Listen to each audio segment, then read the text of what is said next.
So Mark's going to talk to you about our strategy. We've been working very hard at this, and part of our strategy, which Mark will talk to you about, is involvement from our community. So I will pass you over to Mark, and he'll talk to you about that.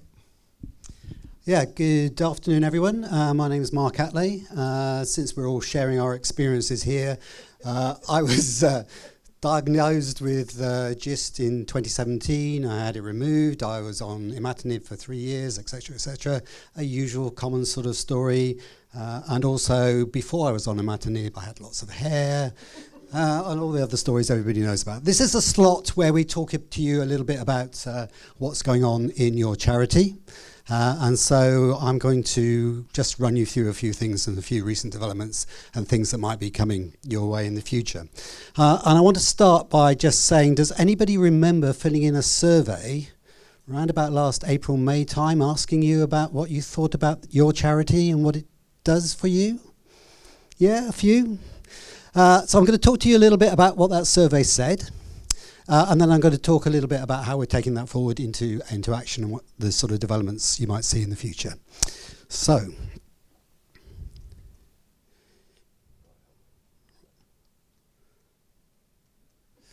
we contacted everybody that was on the database, and we asked about various aspects of what we do: the website, the online forum, our written resources, and also, because we're thinking about the future, what you thought our future priorities should be.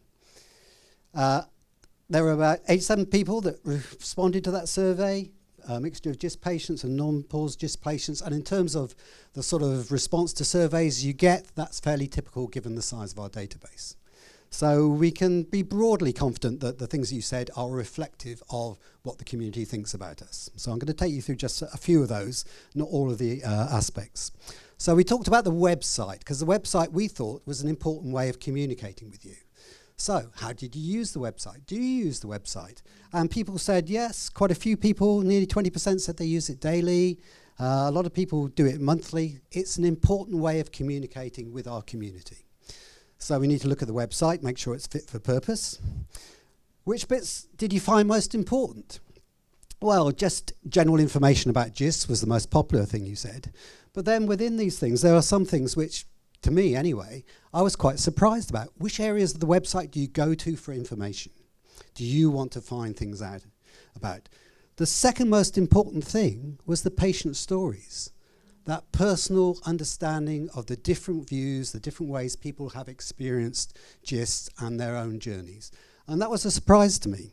May not be a surprise to you, but it was a surprise to me. Everybody was interested in forthcoming events, otherwise you wouldn't be here. Research. What's going on in that wider field of research? An important area. The videos, which are a reflection of the outcomes of the different events as of today, that will be available to you. And then the next one, clinical trials. Again, a lot of interest in clinical trials and getting that sort of information through the website. Next one was information about the charity, then about fundraising, pause GIST, which may have a sort of small percentage, but of course the pause GIST would have only been interested to those people who themselves were pause GIST, so it's not surprising. Donation, and then others. So those are the main important areas of the website.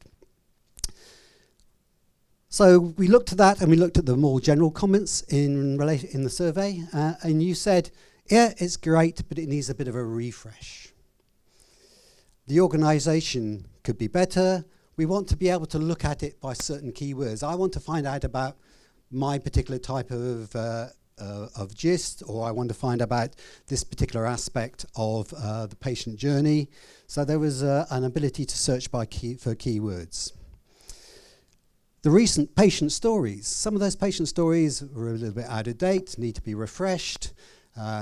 Most of those were pre-COVID, so what sort of impact has that had on people? The research section, can it link more to research publications and things which are relevant? And the clinical trials section. So all of those things, including extending the section on drugs to cover side effects, are things which we'll look at and try and take forward in terms of the redesign of the website. We asked about the online forum. If you're part of the online forum, do you find it helpful, very helpful, somewhat helpful? And nice to see. All of those people said they find it to some extent helpful and positive.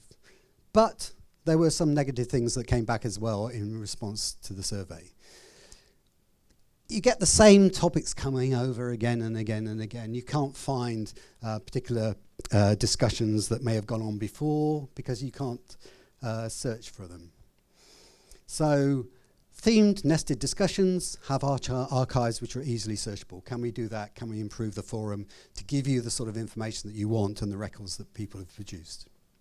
In terms of written resources, yes, again, people were very positive about the written resources. But again, there were things which we could do to improve that. So produce materials in different formats, more details of the meaning of mutational analysis came up as a request. Nutritional issues, was that fully covered? Especially as these are sort of areas which are changing all the time. Are we keeping up to date with best practice in these sort of areas? Extend sections dealing with sources of support. All of those were important areas that came up. We also then asked you about what you thought the Just Cancer UK priorities should be for the forthcoming period, 3 years. And these are now in sort of priority area. So the green bits are where you said you should do a lot more of this. The blue areas, you should do a little more of this. The yellow areas, you're doing about right. The pale blue, green, do a little less. And the other area, which I can't see the red, do a lot less. As you can see, as you might expect, you want us to be doing a lot more things in a lot of different areas. But the areas which came out as priorities, you thought, for us, were, in this order, researching treatments, working with oncologists, working with healthcare practitioners, supporting mental health, working with other cancer charities, providing online support. I won't go through the rest of this, but you can see that sets out a framework for our priorities for the forthcoming period. So we've been discussing that over the summer, taking lots of advice, looking at what our strategic priorities should be for the next period, and we've identified the following as our priority areas. Putting patients and carers at the heart of everything we do, which I think we'd always done, but we don't want to lose sight of that. It's important, it's what we do. Ensuring the resources and activities remain current. As you can see from the sessions this morning, the change over the last 10 or 15 years in the way in which GIST cancers have been treated is just phenomenal. The rate of change is going to increase, or at least stay the same, the rate of change. We need to make sure the resources are reflective of that, and that requires constant work and updating. Enabling all patients to get the most appropriate treatment to meet their needs. You would have heard many stories about people who go to the local oncologist, local support, and they don't always get the best quality support or referred on to specialist areas. We need to do more to help and make sure that everybody gets the support that they need. We want to develop an active research program informed by need and likely success. Raise our profile and influence through expanding our networks, because we can do a lot more through working with others. And collaborating with bodies who share our aims and values, so we can help and support the treatment that patients receive. And finally, ensuring that the charity remains financially solvent, because it's financially solvency which enables us to run these sort of events, to fund the research and do everything else that we do. So we're working on a whole range of things that we're going to do, some of which are things which we currently do, and some of things which will be largely new to us. So lots of things, for instance, in the first column, are things that we already do. Provide access to a telephone helpline, run these sorts of events, support the Pause GIST clinics. All of these things are really important, but there are also things where we think there are scope for improvement. For instance, in relation to mental health, which is the topic we've just been hearing more about. We could do more to help and support our patients and carers get the support that they need. So all of these things are areas which your charity is going to be working on, some of which are things which we currently do, and some of things which are largely new for us. So that's what we're going to be doing for you. I'm not going to promote and twist your arms and not allow you to leave the room until you've volunteered to do anything. Because the thing about volunteering is you have to volunteer and you have to really want to do it. But there are lots of ways in which you can get involved with the charity, with your charity a little bit more, should you wish to do so. Admin support, regional coordination, reviewer of materials, reviewer of research applications, support with a helpline, whatever your skill set might be, are there ways in which you can help and support the work that we do? You could, if you're really, really desperate, become a trustee. And for the trustees, we have about normally up to about 12 trustees. There are some vacancies on the board at the moment. So if you wanted to become involved, then we're looking for trustees with a variety of different backgrounds. But the key thing about becoming a trustee is having that motivation to be involved and make a difference for everybody else. So for example, I mean, in one particular area, volunteers, we have people who are volunteer all the time, but we're all busy people and we don't have anybody coordinating the volunteering activity. We would like to have somebody at trustee level on the board whose responsibility it is for helping and supporting the volunteering function.